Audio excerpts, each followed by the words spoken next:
శ్రీ గురు చరిత్ర 40వ అధ్యాయం. ముందుగా మాకు చిన్నతనం నుంచి ఆత్మజ్ఞానానికి జ్ఞానభిక్షని ప్రసాదించినటువంటి మా గురుదేవులైనటువంటి పరమపూజ్య శ్రీ శ్రీ శ్రీ సుందర చైతన్యానంద స్వాముల వారి యొక్క పాదపద్మాలకు నమస్కారం చేసుకుంటూ నేను ఈ వీడియోలోకి వెళ్తున్నాను.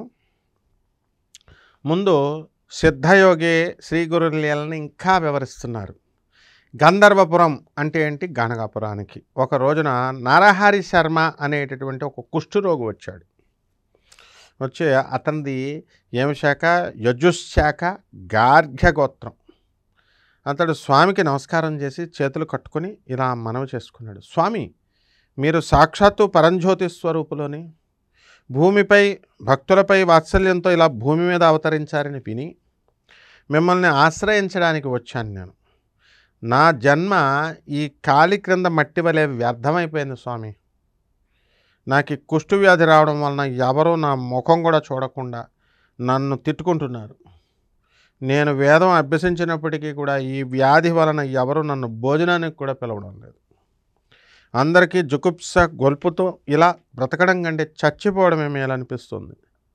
ఎన్నో జన్మల్లో చేసినటువంటి పాపాలన్నీ పేరుకొని నన్ను ఇప్పుడు ఇలా కుట్టి కూడుపుతున్నాయి. ఈ బాధ భరించలేకపోతున్నాను స్వామి. ఈ తెల్ల కుష్టు రోగం తొలగించడానికి ఎన్నో వ్రతాలు ఆచరించాను, ఎన్నో తీర్థాల్లో సేవించాను, దేవతలందరికో మొక్కాను. కానీ దేని వలన కూడా ఈ వ్యాధి కించిత్తైనా కూడా తగ్గలేదు. చివరికి మీరే దిక్కని ఇక్కడికి వచ్చాను. నాపై మీకు కూడా దయ కలగకుంటే ఇంకా నా ప్రాణాలు ఇక్కడే వదలాలని నిర్ణయించుకున్నాను. నన్ను ఎలాగైనా సరే ఉద్ధరించండి స్వామి అని ఏడుస్తూ సాష్టాంగ నమస్కారం చేశాడు. శ్రీ గురుడు అతన్ని కరుణించి లమ్మని చెప్పి, విప్రుడా, ఇదివరకు ఎన్నో పాపాలు చేశావు కాబట్టి నీకు ఈ కుష్ఠవ్యాధి వచ్చింది. అది తొలగిపోవడానికి నీకు ఒక ఉపాయం చెబుతాను. దాని వలన నువ్వు శుద్ధుడవై దివ్యమైనటువంటి శరీరాన్ని పొందుతావు అన్నారు. ఇంతలో ఒక వ్యక్తి కొన్ని ఎండు కట్టె పొలాలు తీసుకుని అటుగా వెళ్తున్నాడు అనమాట. అందులో ఒక మేడి చెట్టు కొమ్మలు కూడా ఉన్నాయి. ఆ చెట్టు ఆ ప్రాంతంలోనే 4 సంవత్సరాల కిందట ఎండి మూడైపోయింది.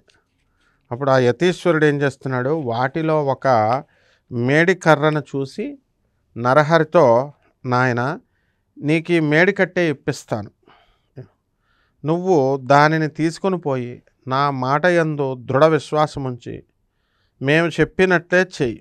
దానిని సంగమంలో సంగమేశ్వరాలయం వద్ద భీమానది ఒడ్డున భూమిలో నాటు. రోజు స్నానం చేసి రావి చెట్టుకు ప్రదక్షిణ చేసి 2 చేతులతో 2 కుండల నిండుగా నీరు తెచ్చి 3 పూటల ఆ ఎండు కట్టెకు పోస్తూ ఉండు. అది ఎప్పుడు చిగురుస్తుందో అప్పుడే నీ పాపం పోయి నీ శరీరం స్వచ్ఛమవుతుంది, వెళ్ళు అన్నారు. నరహరి ఆయన మాట మీద సంపూర్ణమైనటువంటి విశ్వాసం ఉంచి ఆ కట్టెను భక్తితో నెత్తిపైన మోసుకొని పోయి ఆయన చెప్పినట్లే చేయసాగాడు. అతడు నిత్యము దీక్షగా దానికి నీరు పోయడం చూసి వారంతా నవ్వి, జనం, ఓరి వెర్రి బ్రాహ్మణానికి ఏమైనా మతిపోయిందా? నువ్వు ఎన్ని రోజులు ఇలా నీళ్లు పోస్తే మాత్రం ఆ ఎండి కట్టె మళ్ళీ చిగురుస్తుంది. నిజంగా నీ మీద శ్రీగురుడికి కనుక దయ కలిగితే ఇదంతా ఎందుకు చేస్తాడు? అనుకున్నది వెంటనే జరిగిపోదా? నీకు ఈ జన్మలో ఈ రోగం కుదిరే యోగ్యత లేదని సూచించడానికే శ్రీగురుడు నీకు ఇలా చెప్పారు. అటువంటప్పుడు ఈ జబ్బుకి తోడు ఇంత ప్రయాస ఎందుకు అని నిరుత్సాహపరుస్తూ ఉండేవారు. ఇలా ఒక వారం రోజులు గడిచిపోయాయి. అతడు మాత్రం తన విశ్వాసం కొంచెం కూడా విడవకుండా ఈ భూమి మీద మహాత్ములు పలికినటువంటి మాటలు ఎంత అమోఘమైనవి, వారు సత్య సంకల్పులు కదా, గురుదేవుల వాక్కు అసత్యం ఎలా అవుతుంది? వారి కృప వలన చచ్చిన వారెందరో బ్రతకగాలేంది, ఈ ఎండుగడ్డి చిగర్చడంలో ఆశ్చర్యం ఏముంది అని చెప్పి తాను మాత్రం తన నియమం ప్రకారం చేస్తుండేవాడు. అందరూ అతని పనికి ఆశ్చర్యపోతున్నారు.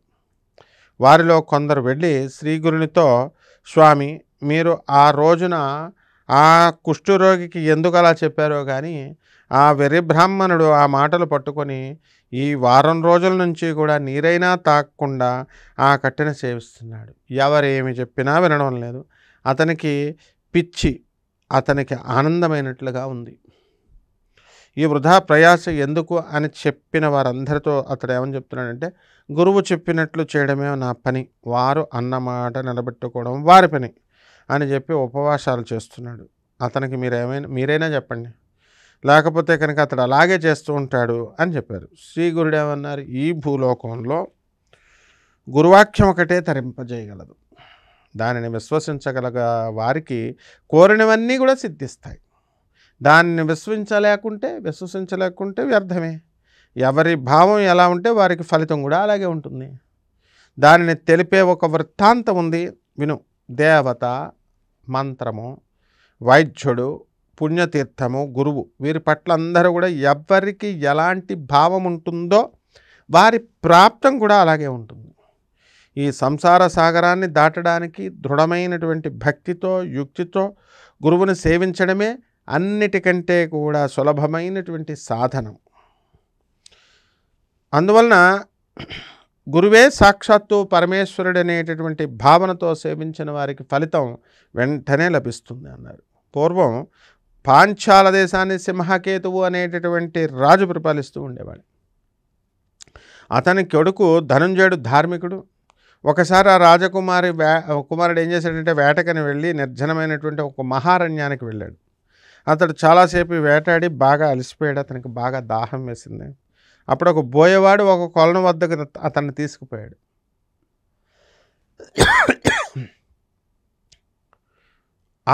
అప్పుడు ఒక బోయవాడు ఒక కొలను వద్దకు అతన్ని తీసుకుపోయాడు.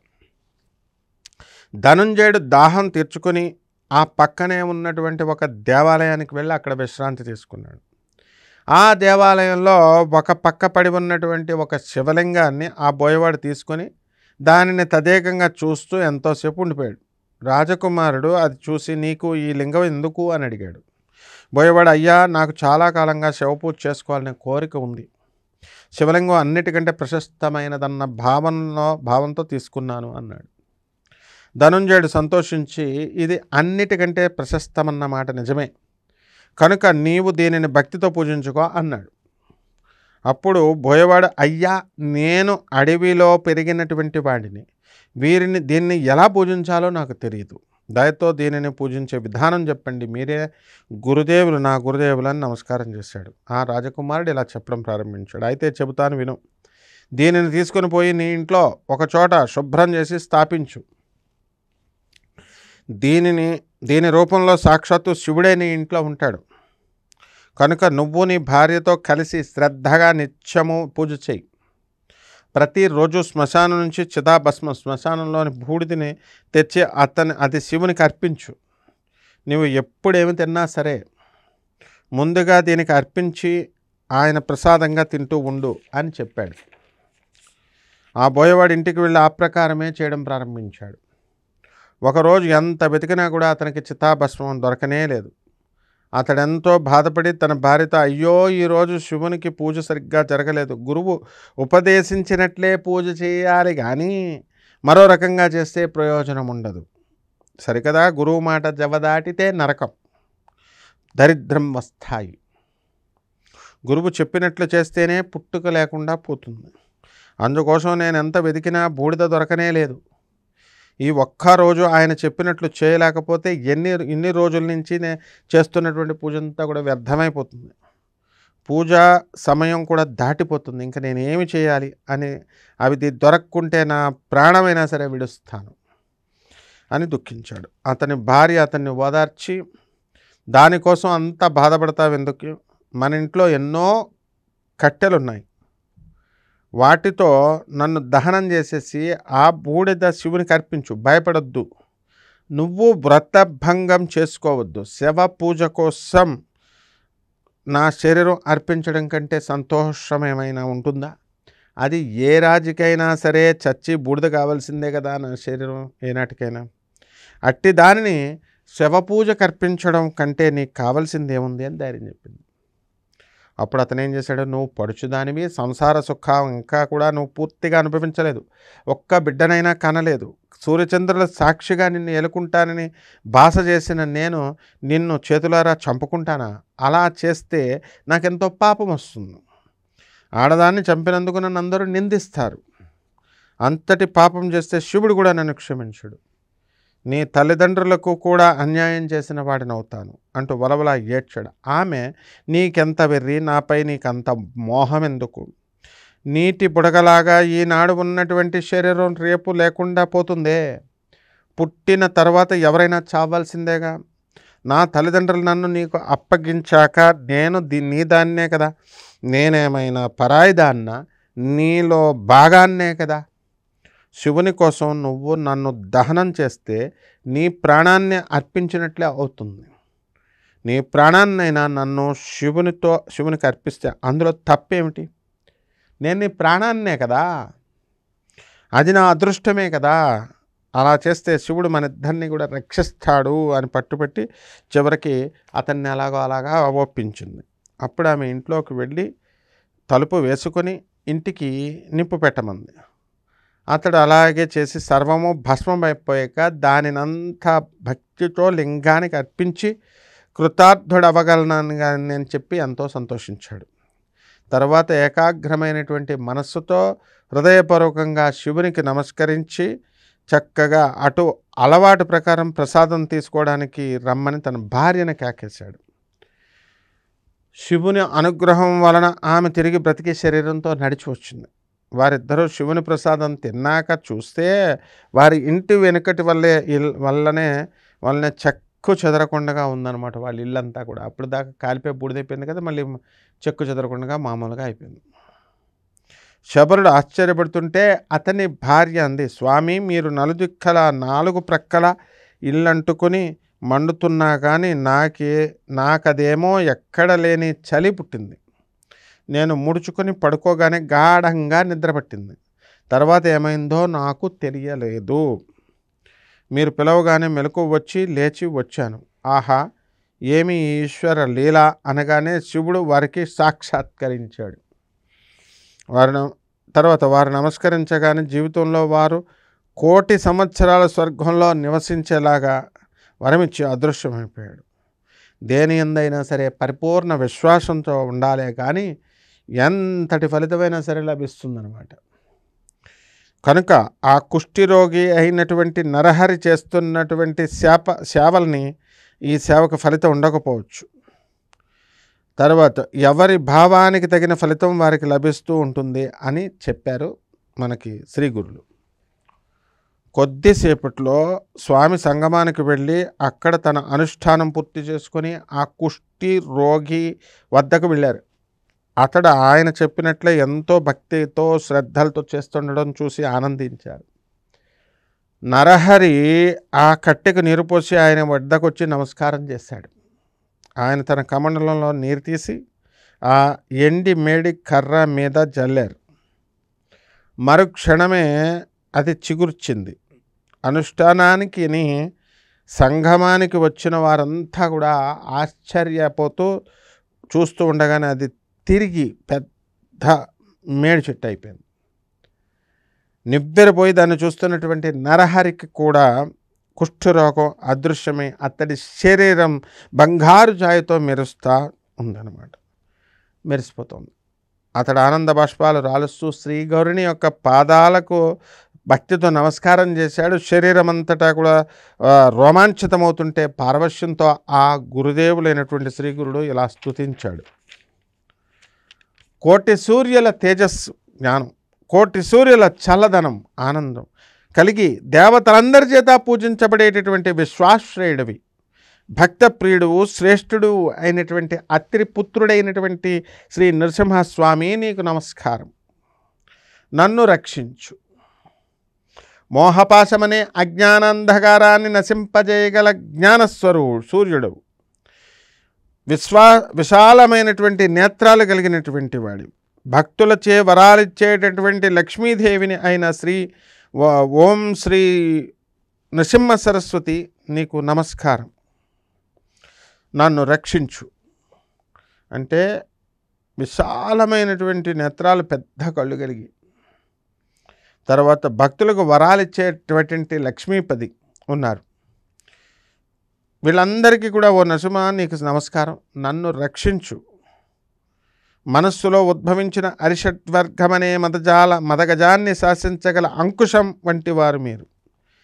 సత్యము, సర్వము, సర్వానికి సారభూతమైనటువంటి పరమాత్మతత్వమే మీరు.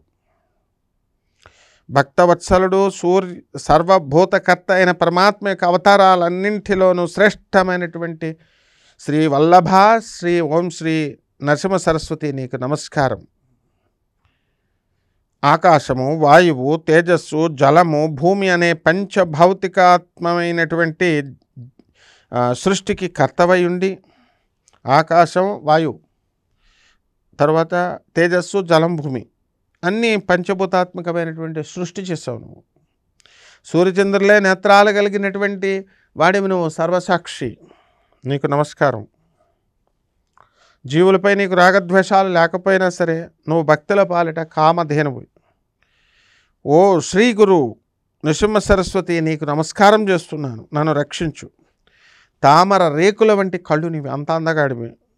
పూర్ణచంద్రుని తేజస్సు కలిగినటువంటి ఓ శ్రీ గురు, ప్రచండమైనటువంటి మా పాపాలను పాలద్రోడడానికి దండాన్ని ధరించి చేతిలో దండం పెట్టుకున్నాడు, కర్ర. యతివేషధారులైనటువంటి నృసింహ సరస్వతి, ఋషిలాగా వచ్చావు నువ్వు, నీకు నమస్కారం. నన్ను రక్షించు. నీ పాద కమలాలను వేదాలు, శాస్త్రాలు స్తుతిస్తున్నాయి. నాదబిందు కళాస్వరూప, నువ్వు కూడా వాటికి అతీతుడివై ఉండి 3 విధాలైనటువంటి తాపాలతో పీడించబడుతున్నటువంటి భక్తుల పాలిట కల్పవృక్షం నువ్వు. ఓ నృసింహస్వామి నీకు నమస్కారం, నన్ను రక్షించు. అష్టాంగ యోగ తత్వ నిష్ఠతో ఆత్మ సంతుష్టుడవై ఉన్నటువంటి జ్ఞానసాగర, కృష్ణవేణి పంచనది సంగమ తీరవాస, కష్టాలను దైన్యాన్ని దూరం చేసి భక్తులకు కోరినవి ప్రసాదించి తృప్తినిచ్చేటటువంటి నృసింహ సరస్వతికి అష్టకం ఎవడు చదువుతాడో నీకు నమస్కారం చేస్తున్నాను స్వామి, నన్ను రక్షించు స్వామి అని అడిగి, ఇక్కడ నిత్యము కూడా ఈ సరస్వతి నృసింహ సరస్వతిని ఎప్పుడు కూడా అష్టకం ఎవడు చదువుతాడో వాడికి జ్ఞానసాగరం అవుతుంది. దీర్ఘాయువు, ఆరోగ్యము, సర్వసంపదలు, 4 పురుషార్థాలు లభిస్తాయి. ఈ అష్టకం ఘోరమైనటువంటి సంసారమనే సముద్రాన్ని తరించడానికి మంచి సాధనము. నరహరి శర్మ కన్నీటితో స్వామి పాదాలు అభిషేకించి వాటిని విడవకుండానే అలాగే పడి ఉన్నాడు. శ్రీగురుడు అతనికి అభయమిచ్చి జ్ఞానరాశి అవుదువుగాక అని అతన్ని ఆశీర్వదించి చేపెట్టి లాభదిస్తారు. అక్కడ చేరిన వారంతా ఆ గురుమహత్యం విని ఆశ్చర్యపోయి ఆయనకి నమస్కారం చేశారు. అతడు వారందరినీ తీసుకుని ఆయన గంధర్వపురంలో తన మఠానికి వెళ్ళిపోయాడు అనమాట. అక్కడ చేరిన వారంతా కూడా గురుమహిమను చూశారు కదా, మరి అతనిని ఆశ్చర్యపోయి నమస్కారం చేశారు. గంధర్వపురం తమ మఠానికి తీసుకెళ్ళిపోయారు. అప్పుడు వారందరినీ కూడా ఆ గ్రామంలో వారందరూ కూడా ఈ లీల గురించి విని భక్తితో శ్రీగురిని దర్శించి ఆయనకి హారతులు ఇచ్చారు. నరహరి ఆనాడు వారందరికీ సమారాధన చేశాడు. తర్వాత శ్రీగురుడు అతన్ని దగ్గరకు పిలిచి, నాయనా నీ పట్ల నాకెంతో ప్రీతి కలిగింది, నీవు గోవులు సంపదలతో ఐహిక సుఖాన్ని అనుభవించగలుగుతావు. నువ్వు నీ వంశంలో జన్మించిన వారందరూ కూడా వేదశాస్త్రజ్ఞులు, శతాయుష్మంతులు అవుతారు. నీకు 3 కొడుకులు పుడతారు. వారిలో ఒకడు యోగి అయి మా సేవ చేస్తాడు. నీకు పారమార్థికమైనటువంటి శ్రేయస్సు కూడా లభిస్తుంది అని ఆశీర్వదించారు. తర్వాత శ్రీగురుడు అతనికి అష్టాంగ యోగాన్ని ఉపదేశించి విద్యా సరస్వతి మంత్రాన్ని కూడా ఉపదేశించి, నీకు యోగేశ్వరుడు అని నేను పేరు పెడుతున్నాను, నీ భార్యాపిల్లలను తీసుకొచ్చి మా సన్నిధిలోనే ఉంచు అని చెప్పారు. సన్నిధిలోనే ఉండు అన్నారు. నామధారక శ్రీగురుని ప్రసాదం వలన నరహరి శర్మకు 3 కొడుకులు పుట్టారు. గురు భక్తి వలన ఎంతో వృద్ధిలోకి వచ్చారు. తర్వాత స్వామిని నమ్మిన వారు ఆయన ఎంతగా అనుగ్రహిస్తారో చూశావు కదా. అంతేకాకుండా భక్తితో అతడు చేసినటువంటి స్తోత్రాలన్నీ కూడా, స్తోత్రం అంటే శ్రీగురునికి ఎంతో ప్రీతి. ఆ స్తోత్రంలో వ్యాకరణ దోషాలు, ఛందో దోషాలు ఉన్నాయి. ఎవరైనా ఈ తప్పులు దిద్దుపోతే శ్రీ గురుడు అంగీకరించకుండా ఆ స్తోత్రాన్ని అలాగే చదవాలని చెప్పేవారు. స్వం శ్రీ దత్తాయ గురవే నమః. జయ గురుదత్త, శ్రీ గురుదత్త, శుభమస్తు. ఈ ఇంతకుముందు జరిగినటువంటివన్నీ కూడా మిస్ అయిపోయాం అనుకునేటటువంటి వాళ్ళు ప్లేలిస్ట్లోకి వెళ్ళి ఆంధ్రప్రభ ఛానల్స్లో మన గురుచరిత్ర పారాయణ చూసుకుంటే మిగతావన్నీ కూడా అన్ని చాప్టర్స్ చూడొచ్చు. అలాగే రోజుకొక వీడియో చొప్పున వస్తుంది, రోజుకొక అధ్యాయం చూడండి.